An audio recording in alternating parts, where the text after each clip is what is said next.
मेरा नाम सनी पोद्दार है। मैं पिछले 4 साल से बैक पेन से बहुत परेशान था। मैं जॉब सुबह मॉर्निंग में 1 घंटे के बाद मेरा दर्द कंटिन्यू बढ़ जाता था और मैं सीट पे 1 घंटे के बाद बैठ नहीं पाता था।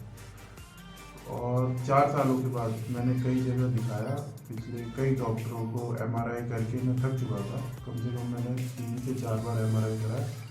अब यहाँ पे मैं कुछ दिनों पहले आया था, अभी तक मैं 10 सेशन ले चुका हूँ और मेरा दर्द 99-100% ठीक हो चुका है। कभी कभी होता है लेकिन ऑलमोस्ट ये दर्द खत्म हो चुका है।